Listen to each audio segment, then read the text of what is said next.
Good. More importantly, how are you doing? I'm doing awesome. Tell us about your amazing hike. It was, I haven't heard yet, so. it's one of those things that is really difficult to put into words. Yeah. It was transformative. How's that? That's a good word. I knew that it was going to be hugely challenging physically. What I didn't realize was how hugely challenging it was going to be emotionally and mentally. I faced every single one of my gremlins on that trail. And it was definitely a mental battle at some points, just to keep myself going. When I was faced with, several thousand feet of elevation gain and loss in the same day, pushing my mileage farther than I ever had before. Almost falling off the side of a mountain. That was a little scary. Oh my gosh. But when it comes down to it, I was brought back to several key things that I promised myself at the end of last year. And that's really what pushed me through that whole trek. Awesome. So those key things, you want to hear what they are? Yes. I spent a lot of years feeling weak and sick, and had convinced myself that I just was not athletically inclined. I was that girl in, elementary school, junior high, when they tell you to go out and run the mile on the track, that just couldn't. And I felt like I was shaking the earth with the size of my thighs as I was trying to do that mile. As a kid, I don't think I ever ran a straight mile. I actually cheated when you had to report your time in school. So I had convinced myself that I just wasn't capable of doing that kind of thing. Interesting. So the big thing that pushed me up that mountain and back down that mountain and back up it and down it again was I just kept reminding myself, you are strong. The other key thing was I promised myself at the end of the year, last year, that I, more than anything, wanted to feel alive. I was tired of feeling like I was just passing day to day, status quo. Skating by. Yeah. I wanted to feel alive. I wanted to feel myself live and move and breathe and enjoy my body and my life. I wanted to be myself, which I had lost contact with. And so in order to give myself that feeling of being alive, I promised myself that I was going to do things that scare me. Climbing a mountain would scare the bejesus out of me. It did scare me. It was terrifying. I'm proud of you, though. Thank you. I'm super proud of you, and I bet you're proud of you. I'm super proud of me. Yeah. Yeah, and now I'm wondering, well, shoot, what's next? What's next? Now that you've done... Now that I've done it, it's not so scary. Now it's not so scary. Now you have Yeah. to think of a new challenge. One thing that I realized as I was, going through that whole trek is that in order to feel alive, you have to have those things that scare you. Because if you sit in your comfort zone all of the time, then you keep yourself safe. There's no challenge. You keep yourself restrained. But in order to really express your true authentic self and to really get to know what that is, you have to take risks. And it's scary, but that fear there is also what brings the exhilaration and the adrenaline and the excitement and the happiness, whatever it is that you are craving and want to be able to feel and connect with. Awesome. Yeah. Thank you for sharing. Absolutely. Thank Yeah. you for supporting me. Absolutely.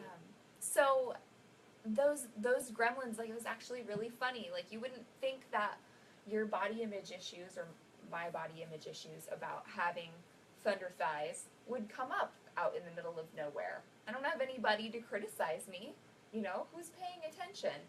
And you should have seen me out there. Okay, I don't ever wear shorts because I'm very self-conscious about my legs. Wearing my shorts, I had kinesio tape on my knees and looked like, at some points, I think I looked like a polio victim with my trekking poles, trying to stumble down that mountain. It wasn't glamorous, but I have never felt so beautiful in my entire life because I felt strong. I felt alive.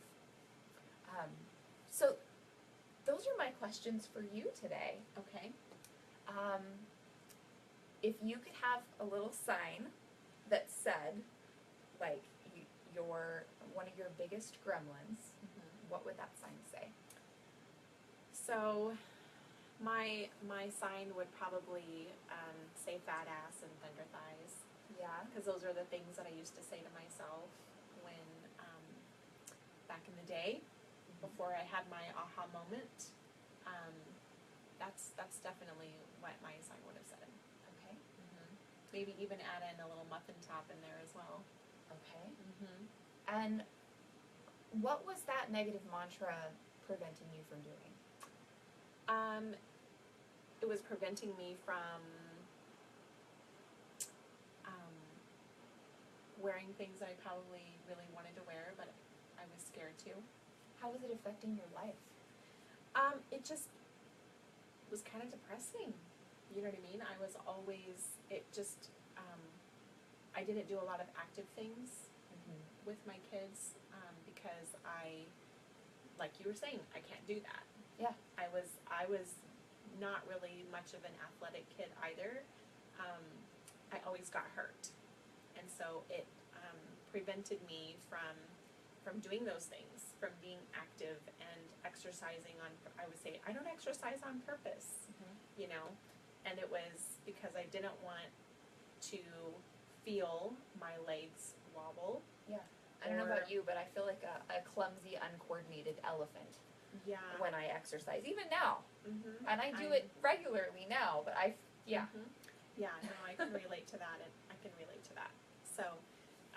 So yeah, I would say that those were probably super huge gremlins for me. Okay. If that's probably what my sign would say. How is it affecting the way that you interacted with your family? It affected the way that I communicated with my daughter, you know, and it affected the way that she viewed me, and it affected the way that she viewed herself, more importantly.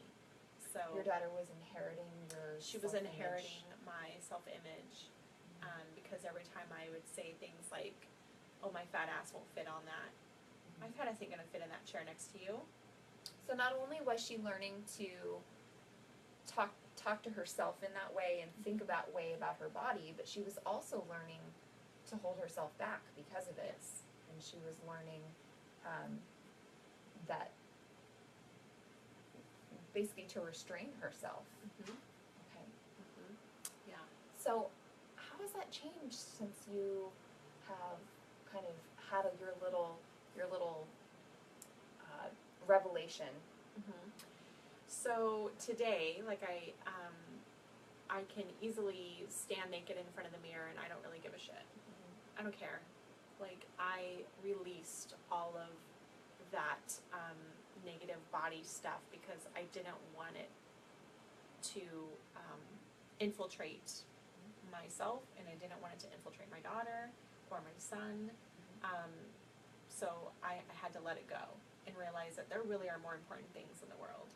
There really are more important things than how big my butt is, or how big my thighs are, or how big my stomach is. Like, who the F cares anymore?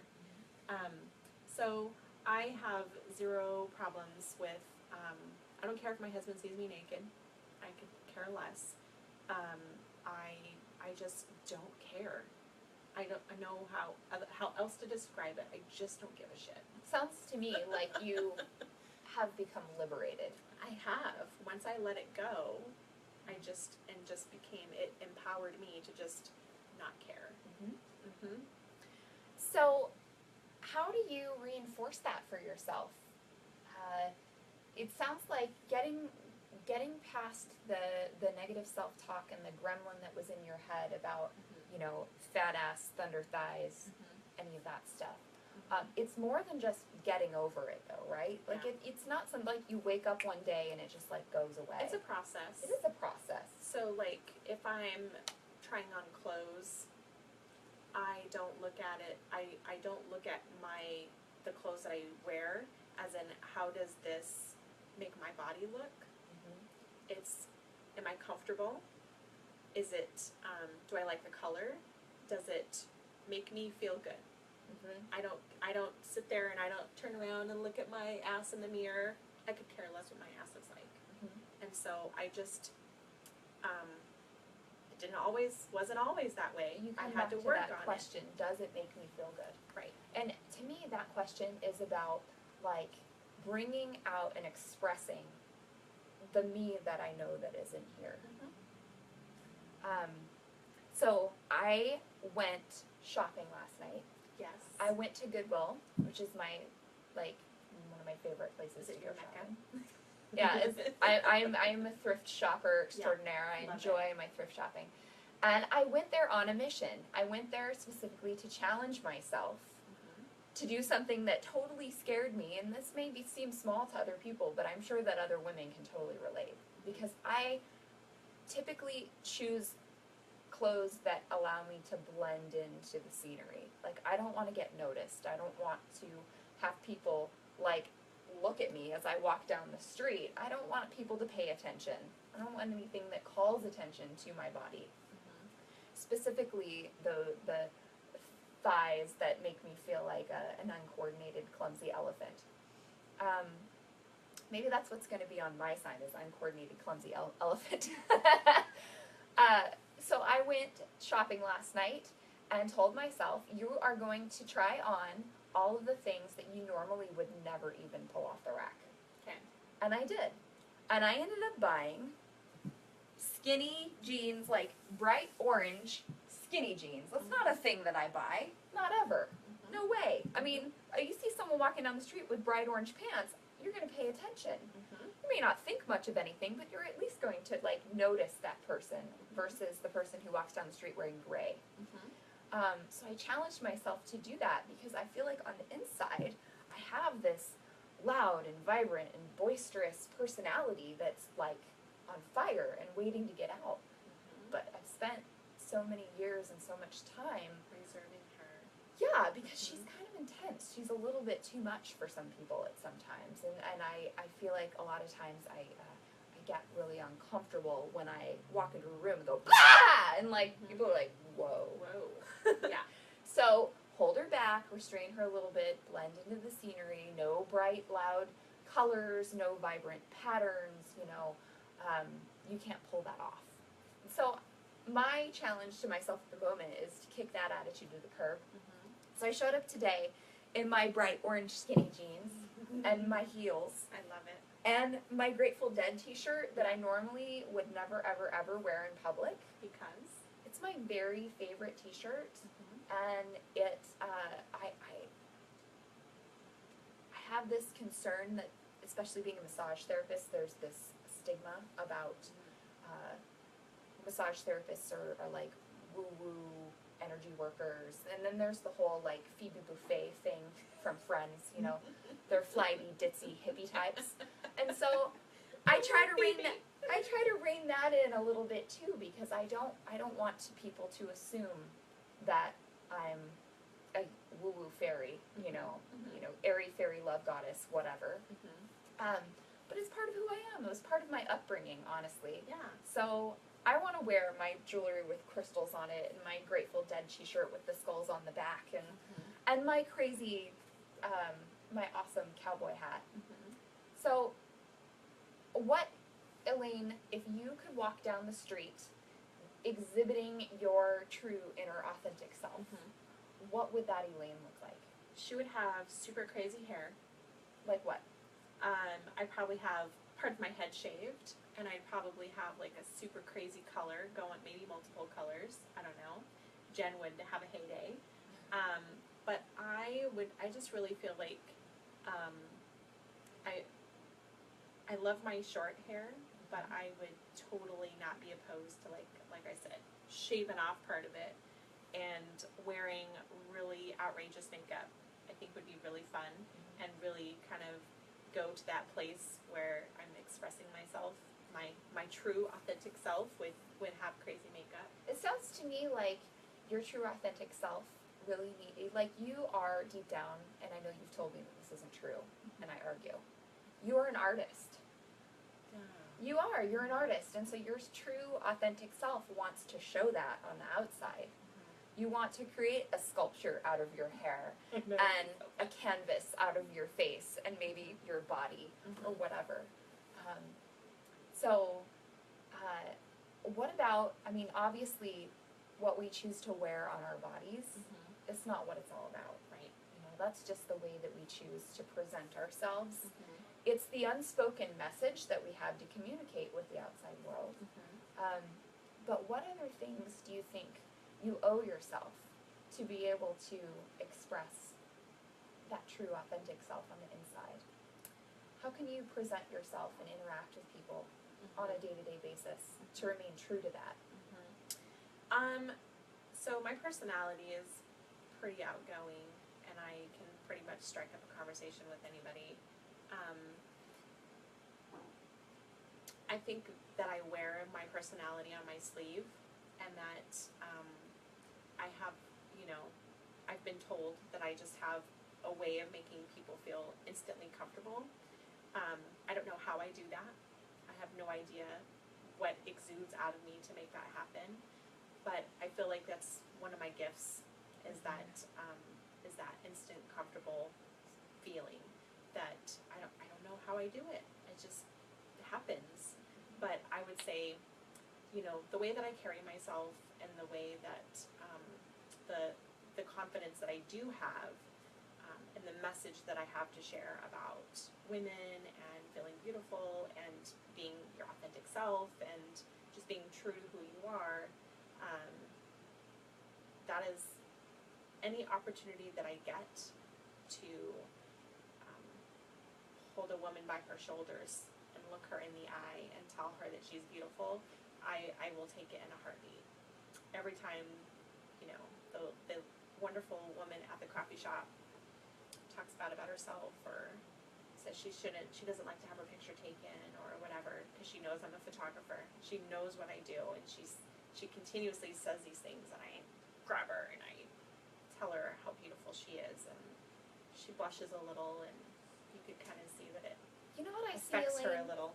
When you grab someone and you tell this woman that she's beautiful, the word beautiful has so much more meaning to it when it comes out of your mouth than just, you know, outward physical appearance. Yeah. When you say beautiful, what you really mean is I see you. Exactly. And I think that's what we all really want to hear, is we want people to be able to come and say, I see you, but at the same time, it's terrifying. Right. It's Right. so scary. Right. That I'm accepting you just the way that you are, that I think that you are a fantastic person, and that it's really not about appearance at all. It's that beautiful to me is more about appearance. It's not about appearance. It's about what you exude, your spirit, Yes. your soul, like It the is about things. your spirit. Yeah. Your all inner of- superpower. Exactly. Yeah. And so when I tell someone that they're beautiful, it has nothing to do with their appearance. It has everything to do with who they are as a person. Well, I know that is the message that you and I both feel like is so important for Very women much. to have access to. Because so many of us, I know you and I have related on this, so many of us feel like we don't have the ability to express our true selves. We don't know how to access that.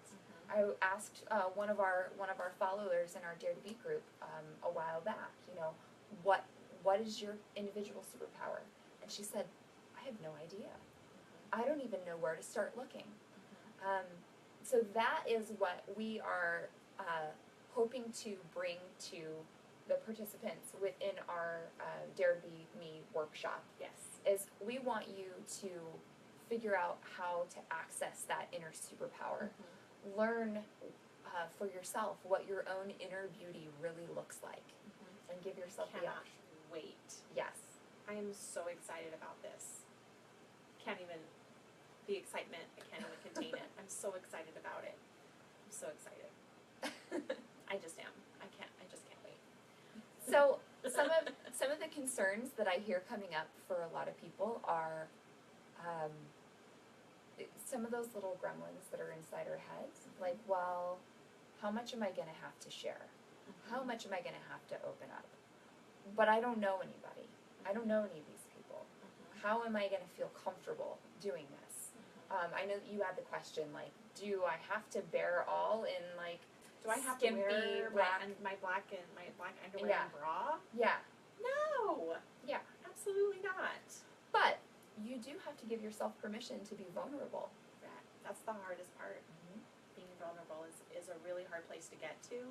But when you do get there and you can open up, then you're just going to have so much benefit from the experience. It's going to change people's lives. We were talking a little bit earlier about how we have these gremlins that we feel like are they're so huge. They're like giant, not Loch Ness monster. That's not very, Nessie's not very scary. But like giant, huge goblins that are inside of us.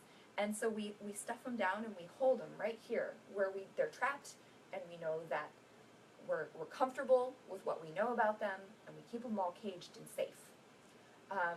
Because, oh my gosh, what if somebody else finds out about that? What if somebody else sees it? Yeah. What if it comes out? What if I expose my vulnerability? Like, the world might end. Yeah. What if one of them escapes? Right? Is that true? Escapes from the cage. So let's take a step back. Yeah. What if? Right. What happens? What's the worst thing that could happen? I just stood up on Facebook and said, like, I think I have thunder thighs and I'm an uncoordinated galumphing elephant. Like, that's a huge thing. That's not something that I speak very often. But once you get it out there, the interesting thing is once you stop, like, polishing your little rock of doom and you present it to the world in a safe environment where people actually do see you and they value you, what's the worst that can happen then? Right. It doesn't hold that same power over you anymore. So the exciting thing about all of this is that, okay, we've got a little bit of work to do. We're going to dig in and we're going to pull those gremlins up. But that process, exposing those gremlins, is how you unearth that inner superpower, that true authentic self. That's how you gain access to that. Liberate yourself from the garbage. Right. And, dust off the things that you've been hiding and give yourself a chance to wear it on your sleeve. Give yourself permission. Yeah. Give yourself permission. The other thing, too, is that I think it's scary for some people that they may not know what to do without their gremlin. They may not know how to, well, now they have to find a whole new, like, really dig in deep and discover, and they have a new person that they have to train. Creates a little bit of identity crisis. Who am I? Who am I? And now that I don't have this gremlin anymore, that this thing that I've cherished. And It's your I've comfort kept zone right there. Mhm. You have your comfort zone to keep you safe. Right. That's your gremlin's job, is to be the, lord of the comfort zone. Yeah. And to keep you in that space where you're not taking any risks and you're not exposing yourself and you're not vulnerable. It's like the sundress. Yep. That's exactly what it is. Talk about that. So the sundress incident I've shared before is, when I was 5 years old and I was burned. My shirt caught on fire and I have third-degree burns on my arm and my chest. And I used to always cover up. And you see that I am not covered up. And it's because I don't really give a shit anymore. But it was that moment where I decided that I was going to wear a sundress without a sweater. And I was going to go out in public in a sundress without a sweater, without being covered up. And it was scary. And I had all of these what ifs going through my head of what if somebody says something, what if somebody notices it, what if somebody judges me, what if somebody, and it didn't happen at all. And it was very freeing and very liberating, and because I had a positive experience, I kept doing it to the point now where the only thing I have left to try is wearing a strapless dress. I'm a little scared of wearing something that isn't attached because I'm afraid it's going to fall down because I don't have a huge chest. So I'm always worried about wearing something without straps. Like it's my security blanket is having straps on my dress. But that Sounds would, like you've got a challenge I for have a yourself. challenge is to find a dress that makes me feel comfortable to not wear straps. You know, Elaine, you keep saying I don't give a shit, but I'm going to call you on that. I think Okay. you do. All right. You may not be at the point where you let it hold you back anymore, but you told me about when you went to go get your tattoo, Mm-hmm. and she'd originally designed it for that arm, and you were like, wait, no, I don't want to cover this up. I think you do give a shit.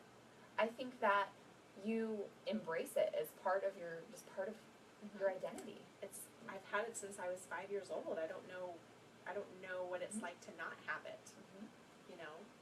And so I don't want to, I'm not ashamed of it anymore.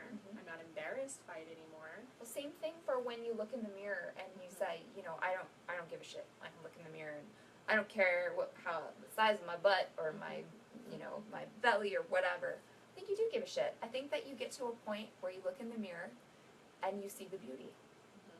It's just acceptance. It's just a matter of viewing yourself differently. Yeah.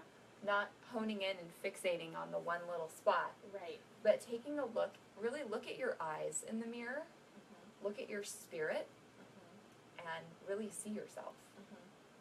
Right. Right. Yeah. Because the good thing is I don't have to walk around naked. So, Unless you want to. well, even then, you know, I think that I love clothes too much, and I love the expression of the patterns and the colors that I would, even if we were living in that period of caveman nakedness, I would still be trying to design something cute. I think that's just part of your expression of your spirit. It's that Exactly. artistic side of you. Exactly. So the big question is, thinking about those gremlins, thinking about the things that you've been like polishing and keeping like it's your little precious, you know, that caged animal inside you that's like the lord of your comfort zone. How much of that have you allowed to become your personality? Right. How much of it have you allowed to define you? Is that what you want? Right. What do you want? That's a really good question, and I definitely think that we'll be working on that at the workshop, and really helping women to really reflect and think and pause and really just dive in deep and just providing that safe place for people to feel like it's okay to let it out, and that they're not going to be judged, and we're not going to point at them and over stare and at above them. that, it's a matter, each and every one of us has something to be celebrated. Absolutely. And that's why we're forming this sisterhood, is so that we can get together and we can give ourselves an opportunity to celebrate and really, you know, embrace and support who we really are. Right. So for those of you who have just joined us, or maybe this is the first video that you've watched, let's talk a little bit about the workshop that we're putting on. Yeah, so it is on September 24th. We're Which is a having Saturday. Saturday at the Ramblin' Rose, which is in Port Orchard, and we're going to do this from about 10 a.m. to about 3 p.m. Our plan is to address our mantras, our good and our bad. First, we're going to identify the bad. We're going to get it out. We're just going to put all of our cards on the table. We're going to do a snapshot of you with your negative mantra on a sign. And then we're going to coach through it. The lumping, clumsy elephant. Badass thunder thighs. And we're going to work through it.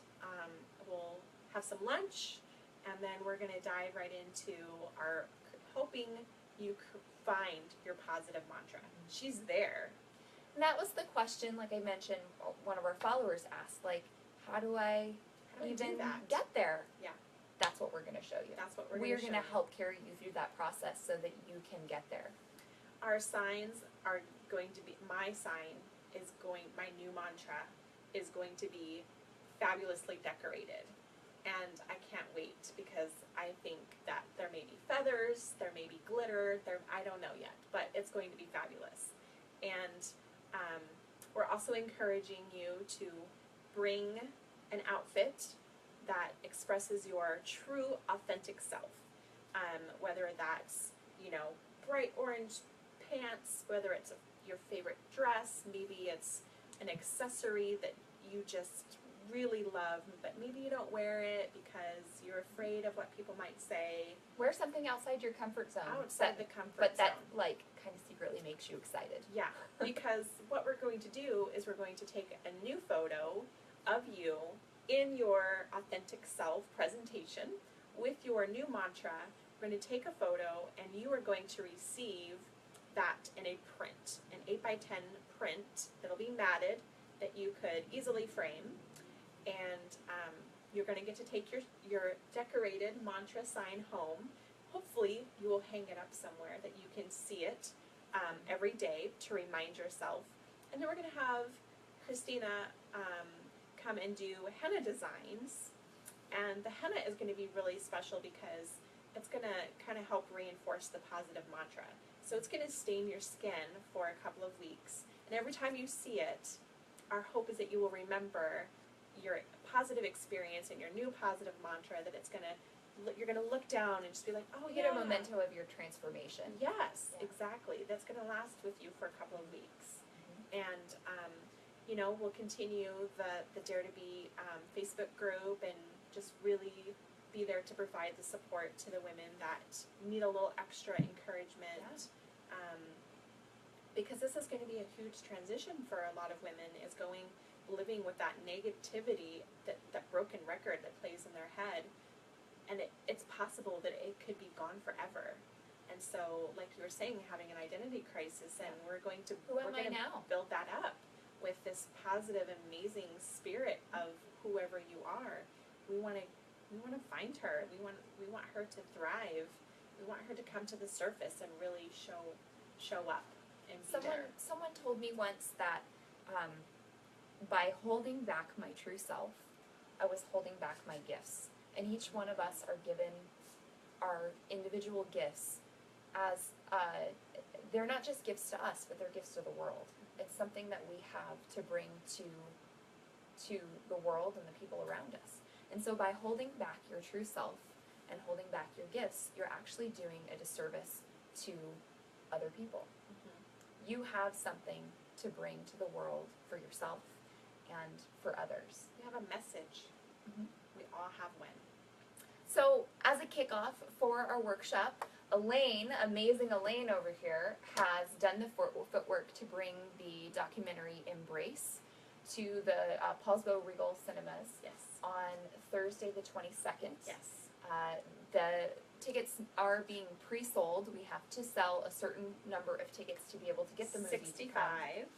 There's about 30-ish tickets left to sell. Yep. So I'm super jazzed about that. And tickets are $11 for the movie.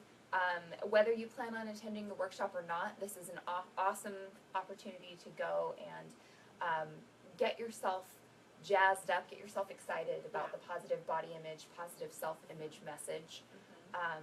But you do need to pre-order tickets. Yes, they're not going to be available at the theater. So you cannot buy them you cannot show up that day and buy a ticket. You have to buy it online. So I found the movie, there was a trailer that was going viral, and I remembered the woman in the documentary from a viral photo that had been shared. It was a before and after, but her before photo was her as a bodybuilder, and her after photo was her as just a normal woman. And people were like, wait, what? What is happening right now? And she just basically went through this thing, she was like, why do I still hate my body? I have achieved body perfection by the standards of being muscle and strong, and look at all my poses and all my muscles, and I'm tan and I'm lathered in baby oil, and I'm winning competitions and on the way my body looks. Why do I still hate my body? And she went through this creative documentary involving Hollywood, and she's Australian, so I love her accent, which just draws you right in. I don't know what it is about people with accents, but it just really makes me listen to every word they say. So I'm really excited to see this documentary that she put together about body image and why do women hate their bodies. Really getting to that core and addressing it And hopefully it will touch somebody to the point where they can finally look in the mirror and say, I accept my body the way that it is, without altering it or whatever, is really getting to that place of true self-acceptance. Right on, sister. I'm so excited about it. So before we leave you today, that's the big question I have for you is, what does your current sign say? What's the gremlin, what's the little thing that you've had harbored, secretly away that you are afraid to speak out to the world? And what is that covering up? What's underneath that? Start thinking about your true authentic self, the gifts that you have to offer, the way that you want to feel every day. And then ask yourself, what's the worst thing that can happen? If you give it a shot. I love it. Awesome. Thank you for joining us. Okay, see you later.